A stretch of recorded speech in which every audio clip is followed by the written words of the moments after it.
رہی ہیں 37-26-27% آپ کے پاس جا رہی ہیں، تو آپ ہمارے یہاں آئے کارپوریٹ امریکہ انویسٹ کریں وغیرہ وغیرہ، ہم ان کو انسینٹیو دینے کی کوشش کر رہے ہیں. چین بھی یہ نہیں چاہتا کہ وہ دوبارہ جنگ امریکہ اور چین کی یہاں پاکستان کی سرزمین پہ شروع ہوئے. تو اس وجہ سے آپ کے جذبات وہی ہیں جو ساری قوم کے ہیں، لیکن ہوش مندی سے پریگمیٹک ہو کے سوچنا پڑتا ہے. اس لیے امریکہ کے ساتھ تعلقات کو بگاڑ نہیں دینا، بلکہ کوشش کرنی ہے کہ تھوڑا اس میں بہتری ہے.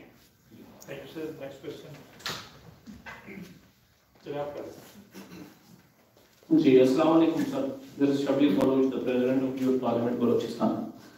انویسٹر صاحب میرا سوال آپ سے یہ ہے کہ جیسے کہ آج کا ٹاپک پیس کے اوپر ہے، تو دیکھا جائے تو اگر ہم انٹرنیشنل جیسے کہ امریکہ اور پاکستان کو چھوڑ کے اپنے ہی ملک کے اوپر اپنے ہی گریبان میں دیکھیں، اگر آپ دیکھیں کہ کوئٹہ جیسے کہ بلوچستان میں ہر مہینے میں 2 سے 3 بلاسٹ ہوتے ہیں، ٹارگٹ کلنگ تو دور کی بات ہے.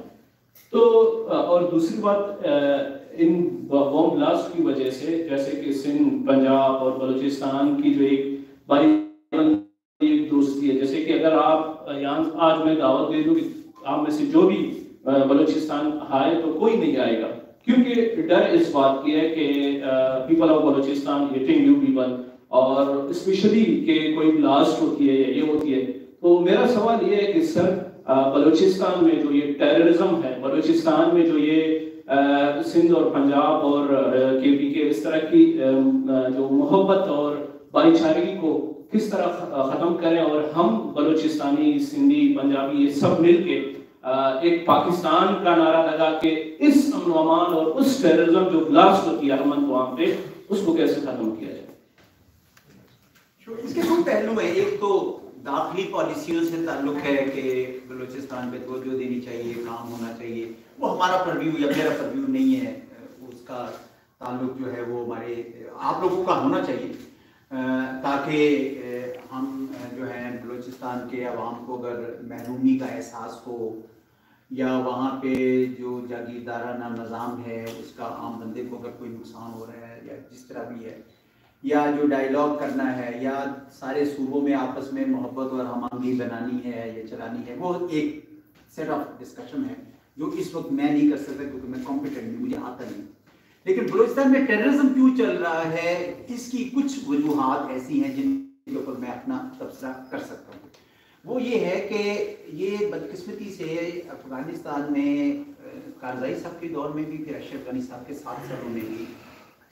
پاکستان کے خلاف جو ناصر تھے ان میں بلوچستان لبریشن آرمی BLA بھی تھی اور بلوچستان ریپبلکن آرمی BRA بھی تھی.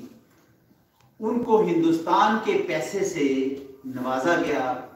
اور آپ کو پتا ہے کہ ان کو بہت ساروں کو دلی بھی لے جایا جاتا تھا، جنیوا بھی لے جاتے تھے، برسل بھی لے جاتے تھے. اور اب تو یورپین یونین نے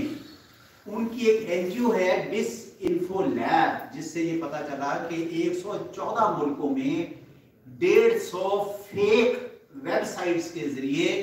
اور بہت سارے اکاؤنٹس ای میلز بنائی ہوئی تھی اور ٹویٹر کے، جس کے ذریعے ان میں سے کچھ لوگ ایسے تھے جو فوت بھی ہو چکے تھے. ہندوستان نے اپنی انٹیلیجنس کے ذریعے پیسہ لگا کے پاکستان کی بھی ایک بدنامی کی تھی.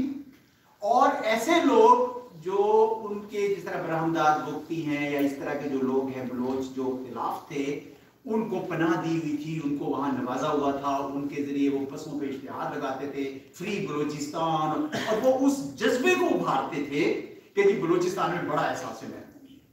محبت میں نہیں بلوچستان پہ، نہ بلوچ عوام کی محبت میں نہیں، پاکستان کو توڑنے کے لیے، نقصان پہنچانے کے لیے. کچھ ہمارے لوگ ان کا اعلی کار بن جاتے ہیں. اچھا اب کیا ہوا ہے کہ 15 اگست کے بعد سے چونکہ اب ہندوستان وہاں اس طریقے سے نئی جگہ بنا پایا، تو اس طریقے سے تو ہم ایکسپیکٹ نہیں کریں گے کہ BLA کو یا BRA کو اتنی مدد ملے. لیکن ہمیں بتایا گیا ہے کہ پائپ لائن میں کافی چیزیں ہیں جو، کیونکہ اگر آپ نے آج کرنا ہے دھماکہ تو 3 مہینے 4 مہینے پہلے سے وہ اسلحہ وسلہ پیسہ ویسا آنا شروع ہو جائے گا، تیاری شروع ہو جائے گی، رکھی کریں گے. تو پائپ لائن میں کچھ چیزیں ہیں. میرا یہ خیال ہے کہ یہ چیزیں ختم ہو جائیں گی، میرا یہ خیال ہے. اس کی وجہ یہ ہے کہ جو ان کا